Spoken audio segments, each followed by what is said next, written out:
नमस्कार, मैं रंजू सिंह। आप देख रहे हैं द सन एक्सप्रेस। आज की खास खबरें। दी कश्मीर फाइल्स को लेकर बंगाल के शिक्षाविद की नसीहत, सबक लेने की जरूरत। आज से महज 3 दशक पहले आजाद भारत में कश्मीरी पंडितों के नरसंहार पर बनी फिल्म दी कश्मीर फाइल्स को लेकर पूरे देश में समर्थन का दौर जारी है।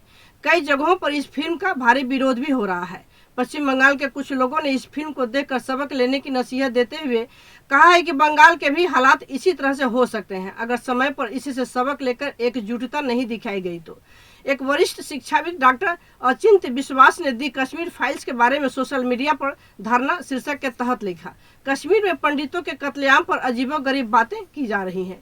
कुछ लोग कहते हैं कि गुजरात फाइल्स खोले जाने चाहिए, तो क्या इसका मतलब यह है कि कश्मीर में पंडितों की हत्या सिर्फ इस बात के लिए जायज है क्योंकि गुजरात में भी कथित तौर पर ऐसा कुछ हुआ था? यह चिंताजनक है। उन्होंने कहा कि हिंदू अगर समय पर सबक नहीं लेंगे और संभलेंगे नहीं तो उन्हें भी भविष्य में इसका परिणाम भुगतना पड़ेगा।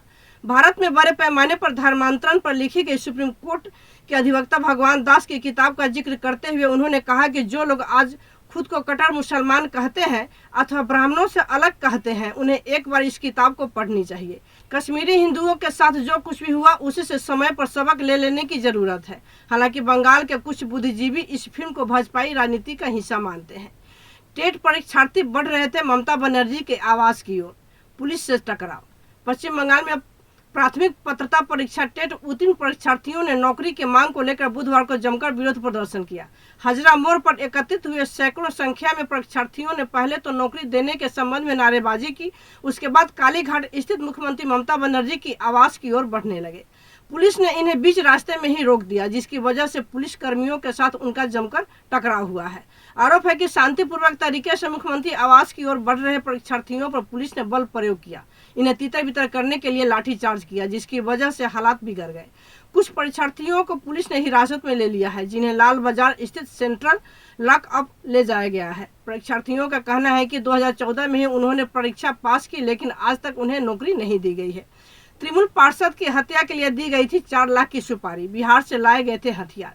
पश्चिम बंगाल के उत्तर 24 परगना जिला अंतर्गत पानीहाटी से तृणमूल कांग्रेस के पार्षद अनुपम दत्ता की हत्या के संबंध में चौंकाने वाला खुलासा हुआ है। पुलिस के हाथों गिरफ्तार शार्प शूटर शंभुनाथ पंडित ने पूछताछ में बताया है कि तृणमूल पार्षद की हत्या के लिए उसे 4 लाख रुपए की सुपारी दी गई थी। उसने इस बात का भी खुलासा किया है कि हत्या के लिए इस्तेमाल हुई बंदूक बिहार से लाई गई थी। उसने बताया है कि मुंगेर से बंदूक को लाया गया था।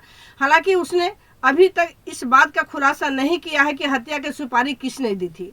इधर दत्त के परिवार ने घटना में न्याय के लिए मुख्यमंत्री ममता बनर्जी से मिलने की इच्छा जताई है। आज यानी बुधवार को उनका कोलकाता के मेयर फिरहाद हकीम से मिलने का कार्यक्रम है। उल्लेखनीय है कि गत रविवार को बाइक सवार हमलावरों ने दत्त को पॉइंट ब्लॉक रेंज से गोली मार दी थी। बाद में उसी दिन देर शाम शंभुनाथ पंडित को होगलावन से धर दबोचा गया था। बंगाल के तापमान में अचानक भारी बढ़ोतरी। पश्चिम बंगाल की राजधानी कोलकाता समेत राज्य के अन्य हिस्सों के तापमान में अचानक भारी बढ़ोतरी दर्ज की गई है। बुधवार को जारी बयान में मौसम विभाग ने बताया है कि राजधानी कोलकाता में न्यूनतम तापमान 24.7 डिग्री सेल्सियस रिकॉर्ड किया गया, जो सामान्य से 3 डिग्री अधिक है। पिछले एक सप्ताह के दौरान यह तापमान 20 से 21 डिग्री सेल्सियस के आसपास रहा था, जो 24 घंटे के दौरान बढ़कर सामान्य से काफी अधिक हो गया है। अधिकतम तापमान भी सामान्य से 3 डिग्री अधिक 36.3 डिग्री सेल्सियस है, जो जिसके कारण पूरे महानगर में गर्मी का एहसास सूर्योदय के साथ ही होने लगा है। मौसम विभाग ने बताया कि कोलकाता के अलावा हावड़ा, हुगली, उत्तर और दक्षिण 24 परगना, पूर्व और पश्चिम मेदिनीपुर, पुरुलिया, बांकुड़ा समेत राज्य के अन्य हिस्सों में तापमान लगातार बढ़ रहा है, जिसके कारण गर्मी का एहसास लोगों को हो रहा है। इसी तरह की अन्य खबरों के लिए आप जुड़े रहें द सन एक्सप्रेस के साथ। धन्यवाद।